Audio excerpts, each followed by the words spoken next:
Hello, this is Matt Dean with A Plus College Ready, and today we're going to talk a little bit about electrostatics. Electrostatics is the study of electromagnetic phenomena that occur when there are no moving charges. So there's no flow of current. There's a charge buildup. Electric charge is usually symbolized with the letter Q. You may see it with a lowercase q. You may also see an uppercase Q used. The unit for electric charge is the coulomb. A coulomb is equal to the amount of charge transferred by a constant current of 1 amp in 1 second. Remember that current is equal to charge per unit of time. So charge measured in coulombs, times measured in seconds. An amp is a coulomb per second. The coulomb is equivalent to the charge of 6.242 times 10 to the 18th protons or electrons. If it's electrons, the sign would be negative. Protons, the sign would be positive. We also need to know what the elementary charge is. The elementary charge is the smallest freely existing positive or negative charge. It's equal to the charge of a single electron or single proton. Important point, all other charges are whole integer multiples of this value. The charge of an electron, the elementary charge, or sometimes you'll hear it called the unit charge, is negative 1.6 times 10 to the minus 19 coulombs. For a proton, the value is the same. It's just the sign would be positive. Also remember that neutrons are neutral because they have equal numbers of protons. Well, let's don't put it that way. Let's just say the neutron is neutral. It's not charged. When charge is transferred, typically only the negatively charged electrons move from object to object. Charge is always conserved. There's the law of conservation of charge. You can't create it. You can't destroy it. You can just transfer it from object to object. When two charged objects of the same size and shape are touched together, the charge becomes evenly distributed. Let's say we had two metal spheres. And let's say that this one had a charge of plus 2 coulombs. And let's say that we had another one that on its own was negative. And let's say my picture doesn't indicate it, but let's say they're the same size. Let's say this one has a charge of negative 6 coulombs. And then let's say we moved them and we touched them together. If they're the same size and shape, the charge is going to evenly distribute. So in this case, some of the negatives would move over. And let's say then we moved them apart and we want to know what's the charge after we move them apart. What you want to do first is add together the charges. Plus 2 plus negative 6. Well, those add together to be negative 4. That's the net amount of charge. That charge is going to be distributed over both spheres. So you want to divide that by 2. That should tell you that the charge on each sphere after they touch and then are moved apart is going to be negative 2 coulombs. Now, if one of the two objects is larger than the other one, it's going to take on more charge because the charges repel each other and they want to spread out as far as possible from each other. In most problems you'll see in this class, though, the charges, the shapes are going to be the same size and the charge is going to be evenly distributed across the two shapes. Remember, to determine that charge, add the charges together and then divide by the number of objects, in this case 2. Some rules that go with electrostatics. The law of charges just says that the like charges repel and unlike charges attract. Positives repel positives, negatives repel negatives. Positives and negatives are attracted to each other. Turns out that neutral objects are attracted to either positives or negatives. When we're dealing with electrostatics, one of the most important ideas we'll deal with is Coulombs Law. This is a law used to find the electric force that two charged particles exert on each other. It's an inverse square law, very much like Newton's law of universal gravitation. Here's what the equation looks like. This is the electrostatic force, F. It's equal to K, which is called Coulomb's constant, which has a value of 9 times 10 to the 9th. Q1 and Q2 are the values of the charge of the two objects. And then d squared is the distance between the centers of the charges. So again, it looks very much like Newton's law of universal gravitation, which is F equals G times M1, M2 over D squared. Now, we noted the similarity. Remember, though, that G is 6.67 times 10 to the minus 11. That's a very, very tiny, tiny constant. Whereas K is 9 times 10 to the ninth. That's a large constant. Since Coulomb's constant is 10 to the 20th times greater than G, usually the electrostatic force between two objects is going to be much, much greater than the gravitational force between those two objects. And you'll see questions about that comparison a lot on the AP Physics 1 exam. The electric force or electrostatic force is typically going to be much greater than the gravitational force, simply because K has a much, much bigger magnitude than G. So here's a couple of short answer questions. What happens to the electrostatic force when the distance between two charges is tripled? Well, again, go back to Coulombs Law.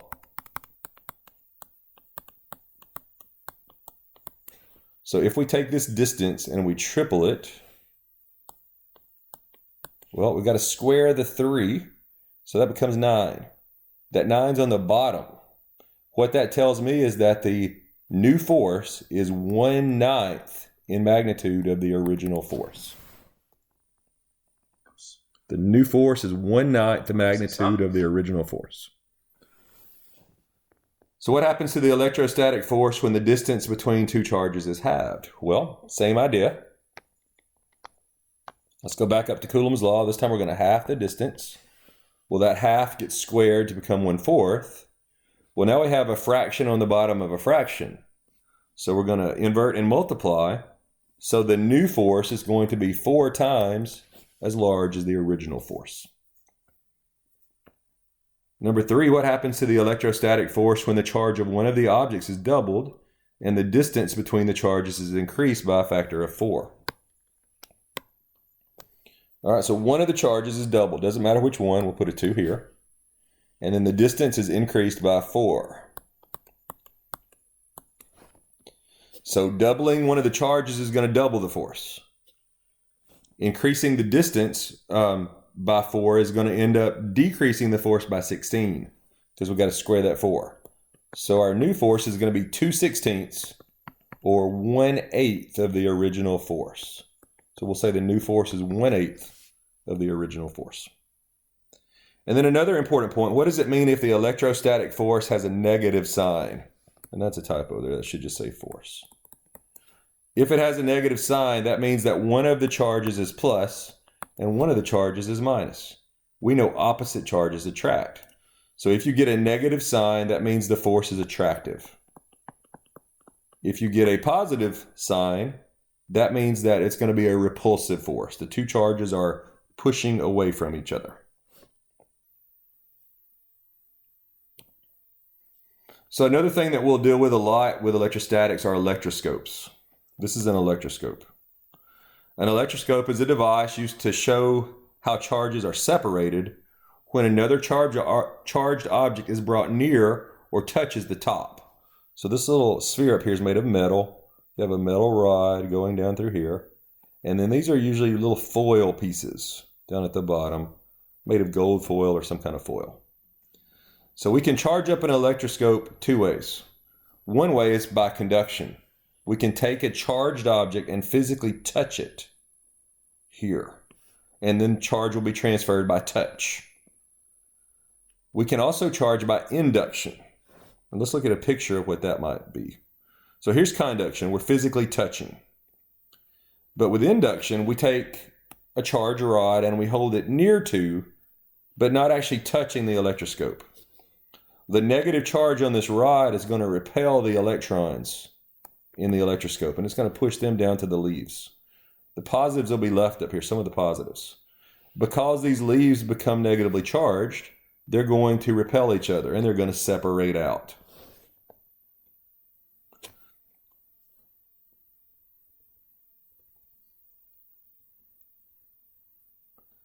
All right, another thing that we want to talk about a little bit is potential difference or voltage. So now we're moving away from electrostatics, and we're just going to talk about some basic properties of electricity.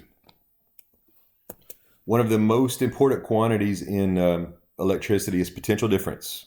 We might call it voltage or voltage drops. So let's say we have a positive test charge here, and it's inside an electric field, and we want to move it from point A to point B. Well, these red lines are showing you that the field is pushing the charge away from B, but we want to move it against the charge. So if we're going to do that, we're going to have to do work. And the work is going to increase the potential energy, because remember that work is equal to the change in energy of an object. So when we move it from A, we're going to have to do work. That's going to change the potential of that charge, and it's going to have what we call a potential difference. I want you to think of potential difference in a circuit sort of like pressure difference in a water pipe. When there's a pressure difference, water is going to be pushed from higher pressure areas toward lower pressure areas. In a circuit, charge is going to be pushed from higher areas of potential difference to lower areas of potential difference. So think of potential difference as voltage or voltage drop. Also remember that voltage is equal to energy per unit of charge. Energy measured in joules, charge measured in coulombs. So 1 joule per coulomb is equal to 1 volt. And we see that here. Potential difference, as we said before, measures the change in potential energy per unit of charge. This U here stands for potential. We measure potential energy in joules. We measure charge in coulombs. So 1 joule per coulomb is what we call a volt.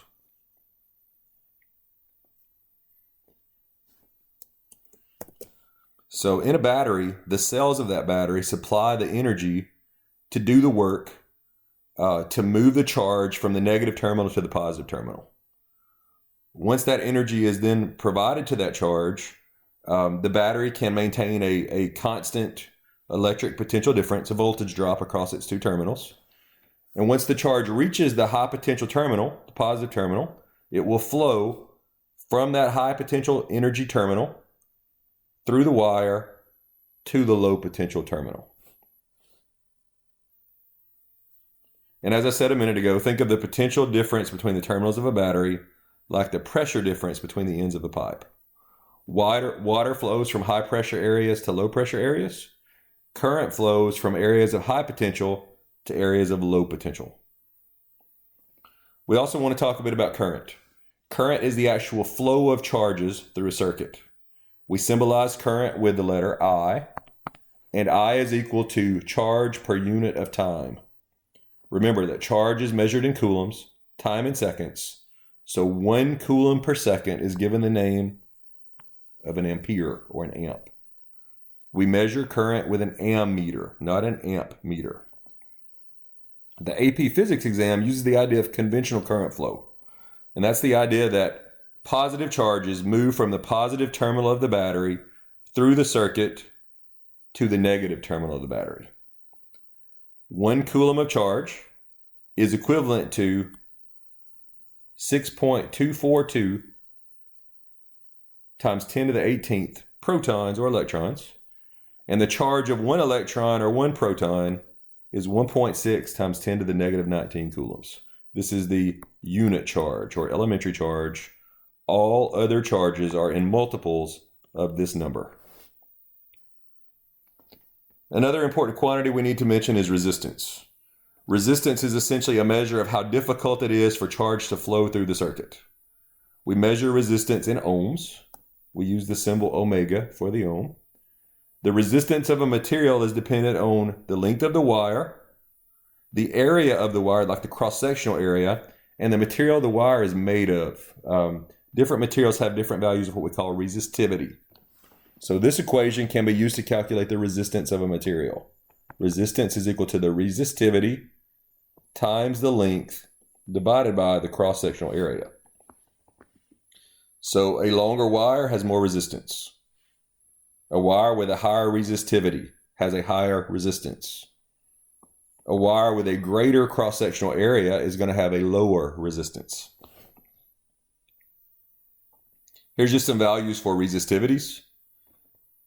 Materials that are good conductors like copper and silver have very low resistivities, where materials that are insulators like rubber, glass, they're going to have very high resistivities. Another important thing that we need to talk about, and maybe one of the most important ideas around electricity, is Ohm's Law. Ohm's Law is an equation which illustrates the relationship between the potential difference or voltage drop, current, and resistance. And we can write it in any of these forms. I equals V over R, V equals I times R, or R equals V over I. So it tells us that the current in a circuit is directly proportional to the electric potential difference across the ends of the circuit. It's also inversely proportional to the total resistance of the circuit. The greater the battery voltage or the potential difference, the greater the current.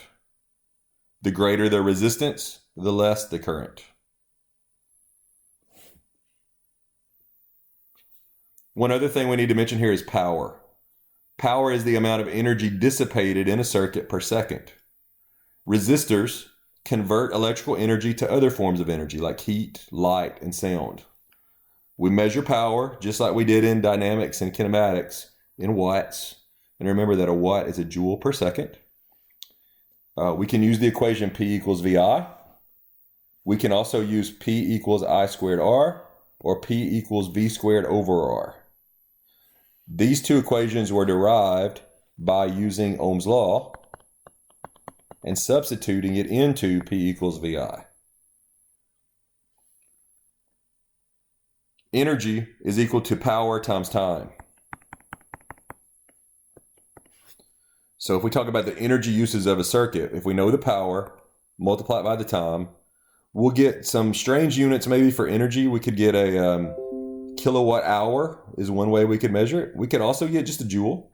But oftentimes with like your utility bill, the energy usage is measured in kilowatt hours because they measure the power dissipated in kilowatts and the time in hours. All right, that's it for electrostatics.